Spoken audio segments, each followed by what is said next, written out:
faire une analyse prophétique à la lumière de la parole de Dieu. Bien mon Seigneur, dans cette émission toujours, nous allons vous montrer un documentaire que nous avons eu à faire pour éclairer la population congolaise, pourquoi pas à travers le monde entier, par rapport à ce thème, la prophétie de Simon Kimbangu. Était un mythe ou une réalité? Pourquoi? Parce que aujourd'hui déjà, depuis hier, nous connaissons, n'est-ce pas, celui qui est le dauphin de l'actuel président.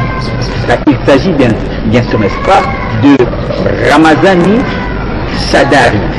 Emmanuel Ramazani Shadari, qui est, n'est-ce pas, le dauphin de la majorité présidentielle, ainsi que de leur plateforme FCC.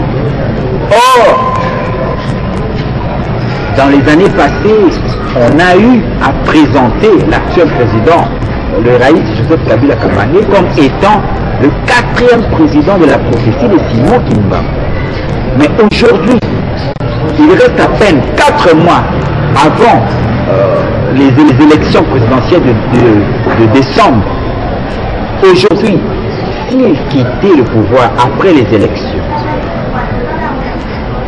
nous allons à déduire que il n'était pas ce personnage de la prophétie de Simon Kimbangu, tel président. Et s'il quittait le pouvoir, donc ce n'était pas une prophétie qui s'est réalisée.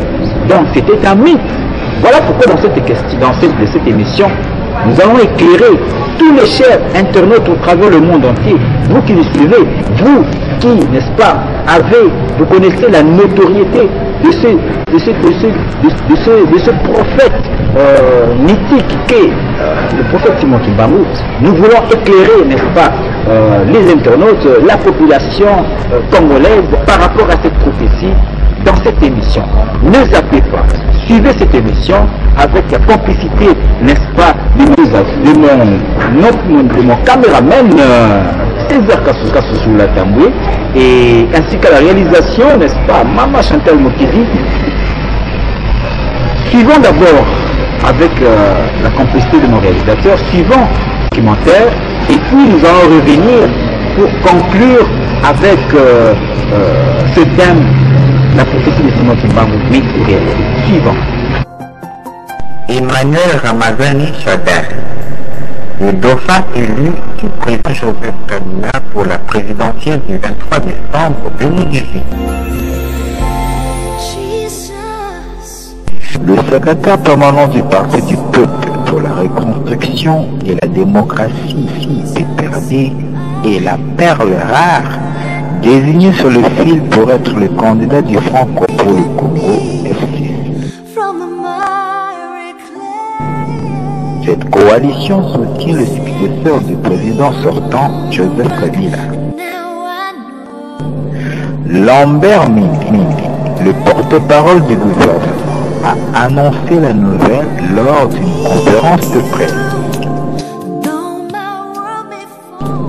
Ce nom a mis du temps à émerger car le président Kabila se cherchait un homme qui pourrait le mettre en confiance, particulièrement pour son avenir et l'avenir de la majorité présidentielle.